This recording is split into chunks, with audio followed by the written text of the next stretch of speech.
skiers, I'm Jeff from skiessentials.com. I'm Bob. Happy Friday. Welcome back to our Top 5 Fridays ski industry news videos. We've got another sneak peek at a comparison wall up here. I believe there were a lot of recent comments asking for this one. Yeah. At least one. Yeah, I wouldn't qualify that as a lot, but I at least read one today. yeah. But yeah, this one's fun. This is all mountain skis, or kind of all mountain / freeride skis around 100 millimeters underfoot. And I do think this is going to be a little bit more interesting than in past years, because if you're following the comparison series this year, we're kind of pulling out twin tips into their own categories. Yeah. So we even had 3 skis on this wall that we have since removed, and those will be in the 100 millimeter twin tip comparison. Yeah, and I'm interested to see kind of the overall response. Is it better to have Yeah. more comparison videos Right. with more defined lines, or Yeah. do people want to see how certain skis fit into this category? Right. Yeah. Are there people that are wondering how a Chronic 101 compares to a Mantra 102? Right. And I feel like on a case-by-case basis, we're always happy to Always. answer those in the comments. So. Yep. I just think this will be a little bit more interesting. Yeah. And like more, there's smaller differences between the skis, I think. Right. I think if people are narrowed down to 3, 4, 5 on this wall, it'll make it easier to I agree. even narrow focus further. Yep. Small degrees of separation up here. Yeah, but lots of fun. So, There's a lot of good stuff up here. Yeah. Yeah, no, it's a good one. Yeah. I'd say I particularly like what's going on right behind me. You're in a good zone there. Yeah. Yeah. It's pretty sweet skis over here. You got some good ones over there, too. Yeah, no, this will be a fun one. So keep an eye out for this, next week. And then, as always, you're more than welcome to leave a comment letting us know what you'd like to see next. I've seen more like, I want a twin tip. I want to see twin tips. Yeah, I think we got to get into twin tips soon. Yeah. I think that should come up soon. Yeah, we're not First. anti-twin tip. No, I'm very pro twin tip. Bob, anything else that you want to add before we get right into the news here? Nope. I'm excited for topic number 1. Yeah, so topic number 1, this we got wind of back in June, I believe, but the Stowe Smuggler's Notch potential connecting gondola proposal has been withdrawn indefinitely. And I think it's fair to say that this proposal was met with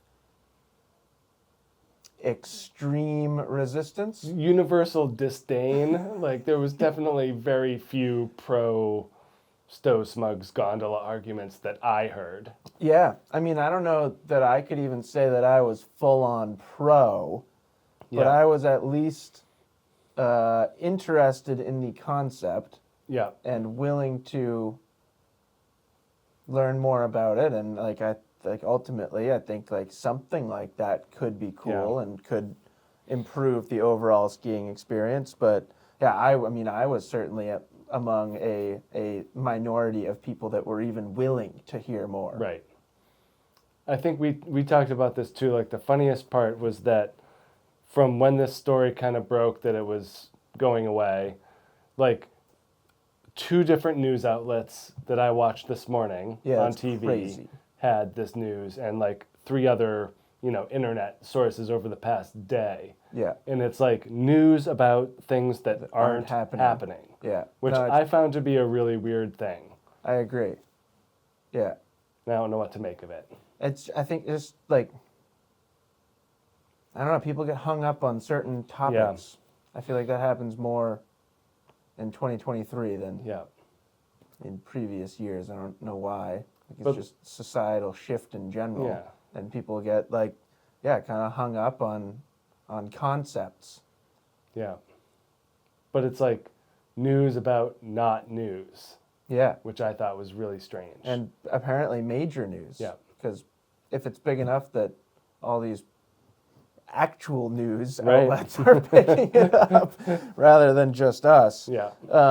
So probably not going to happen anytime soon.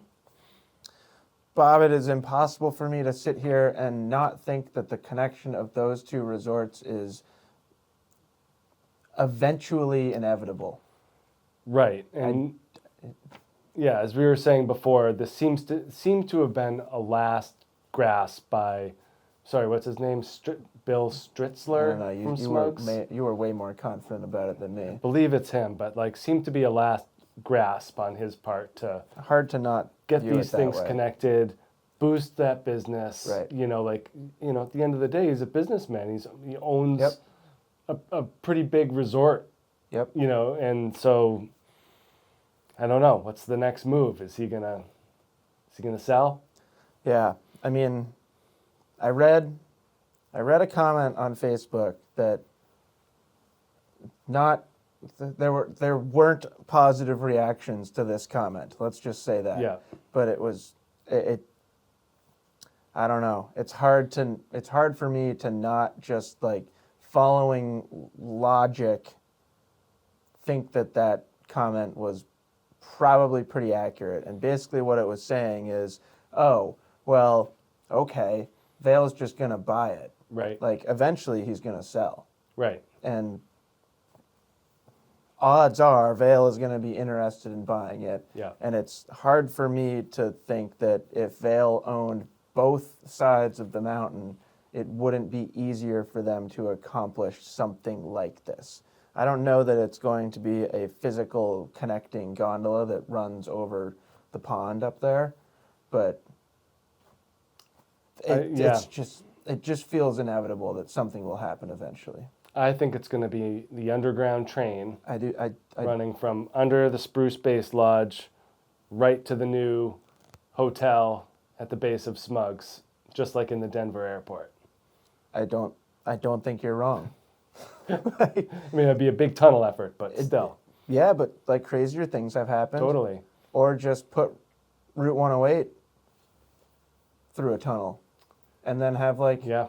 you know, kind of like combine those things. Maybe you do have a train and you put the road under there.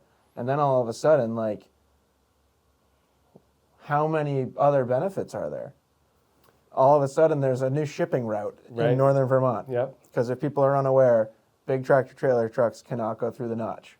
They try. It would solve a legitimate problem on that side. So you're more Eisenhower Tunnel versus Denver Airport train system? I like the idea of both. Okay. Because, like, so my favorite thing about this is that you could tear up the existing mountain road or Route 108, like, in sections. You would still need access to hiking trails and stuff like that, but I don't think they would need to be connected anymore. So it would preserve the wilderness. You mean like return it back to nature? Yeah, like the top. Yeah. Yeah. I would like make that, or make it like a fun park up there, but not have a road go through it. Right. And like, I think it would be a better experience and better for wildlife and all that stuff. And then if this were to happen, and I totally understand that most people don't agree with me, at least in the local area, that this is even like at all a good idea. But I think guests would enjoy being able to get on a train in the Spruce area and take it over to Smuggs. Yeah. And this is all very conjecture-based conversation. Totally. Yeah. It's just ideas. Yeah. Concepts. But, yeah, I don't know. I don't think we'll see a gondola. I don't think we'll see a gondola either. Ever. Because it's just...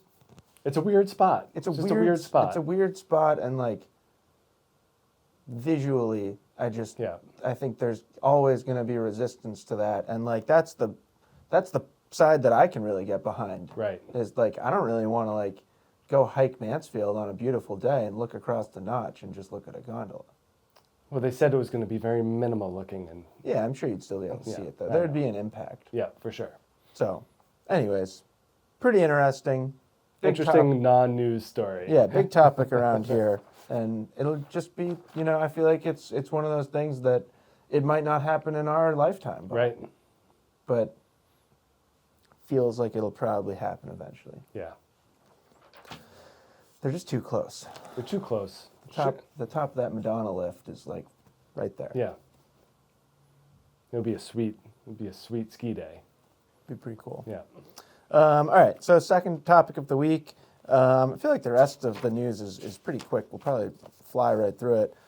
Indy Pass has announced the addition of over 50 new resorts to their pass. In addition to this, if you are on the wait list to buy a pass, so I think they turned them off way back in April. They turned it on and they sold out in like Right. 48 hours or something like that. But you haven't been able to buy one, I think, since Right. April. I think you sign up for the wait list and then you can. So on October 10th, there will be more details about what these new resorts are, and they will also be opening pass sales back up to those people on the wait list. Is this going to become another mega pass? More resorts, reopening sales. All these signs are pointing to incremental Yeah, I think advancements towards. I know what you mean. I've thought that too. Is this a slippery slope, and are they already sliding down that slope? Right. Like, when you think of Indy Pass, you're like, oh, the name is reassuring. It's independent. Right. It's small. It's Right. unique. It's different. But is it like vitamin water where it's just full of sugar? Sure. It gives you the appearance of it being this scarce and valuable commodity. Yeah. But is it now mainstream and overworked? Owned by Coca-Cola, right? Vitamin water? Probably. Someone Same will know. sugar. Can I answer this in 10 years? Sure. Okay.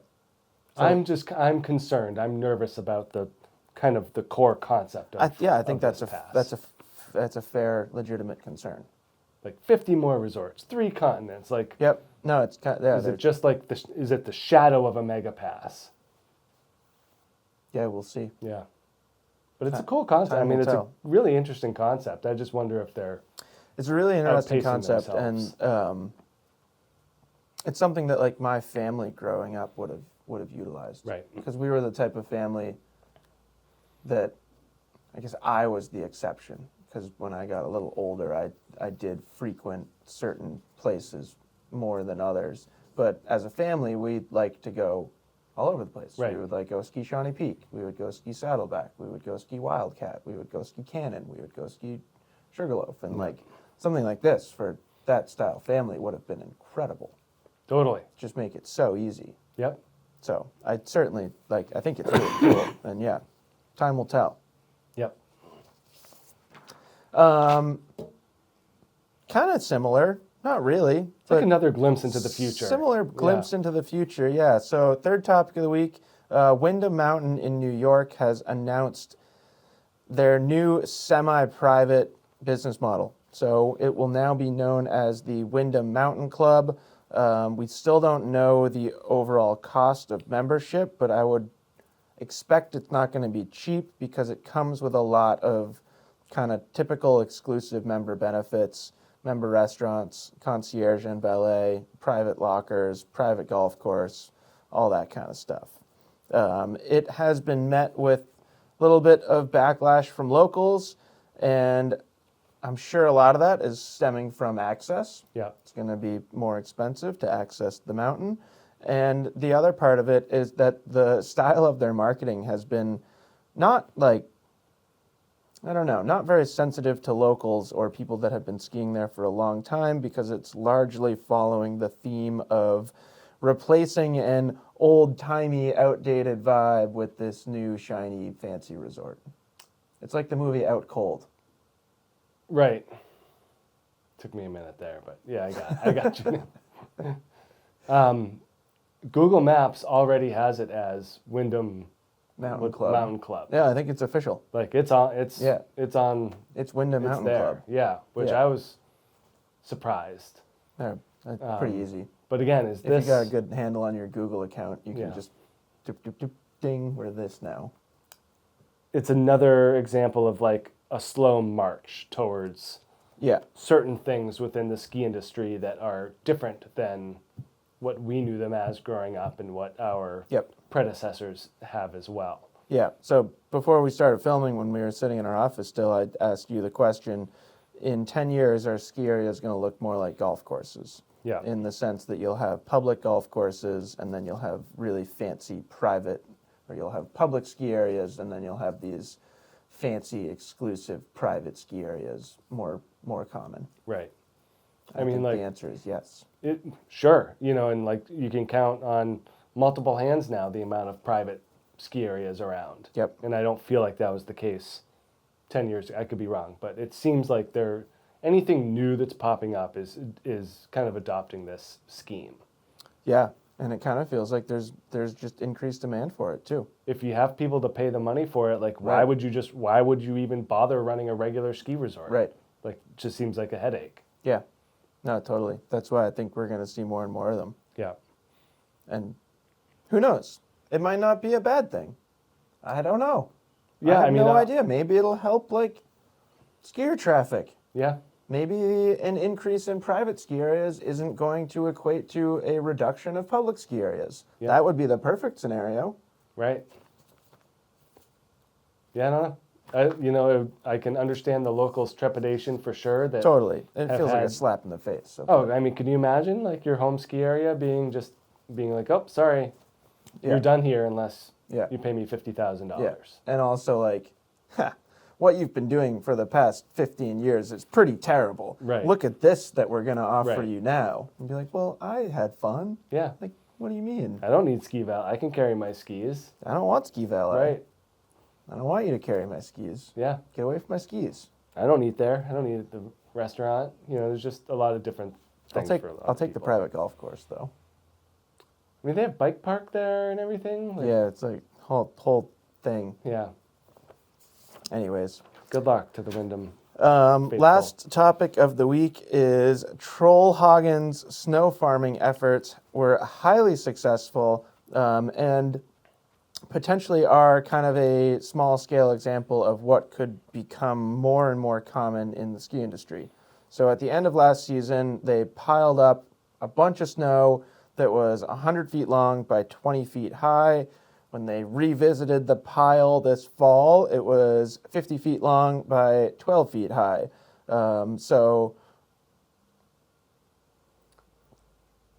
Oh, Matt did some funny math in the And I wrote it article. down. That's Yeah. why I paused, because Yeah. that math is wrong, right? He used a width factor of 1 foot, which I thought Was weird. was weird. But anyways, let's just not get into percentages or anything like that, because Yeah. I did not write down accurate information. I'm and surprised that they kept a drop of snow all summer. It's very impressive. Yeah. Yeah. I mean, it gets hot Yep. and it's sunny. Yep. So if you think about the amount of snow that Trollhaugen ends their season with, and you take this success, say they retained, let's just use 30% of their snow, and I actually think it was a little bit more than that. But let's use 30%. Yep. So if the ability to retain 30% of your snow throughout the summer, if that stays consistent, then like imagine what a place like Alta could do Right. that has 100 times more snow. And what's the limiting factor? Are you going to have to then get that much more insulation Yeah, material? I would think infrastructure would be the Yeah. limiting factor. Yeah. And what are you planning on using it for? Is it an early season rail jam terrain park Right. setup? This is a legit top to bottom Right. trail? Yeah. You kind of have to set your parameters and what your goals are. So I would say that having spent that time in Whistler this summer and kind of talking with people about just the overall reduction of the glacier over the past decade or however long it's been, like this was their worst year ever. Yep. But there's kind of like increased demand, especially recently, for summer skiing programs. More and more kids want to Yep. get into park skiing and do it at a high level, and that kind of requires year-round training. So this style, I think, could be used very successfully for that. Like Does- what Copper is doing. Do they already. cover? I don't think Copper covers it. They might cover it in the base area, and I don't know for sure. That seems to be the the big variable leading to the success here is The cover. the covering. Yeah. I don't think Copper does, but they open their camp early enough that Yeah. they're done before it really melts out. But yeah. It's interesting. Right. And do you cover to save it for later, or do you just use it all until you can't use it anymore? So in 40 years,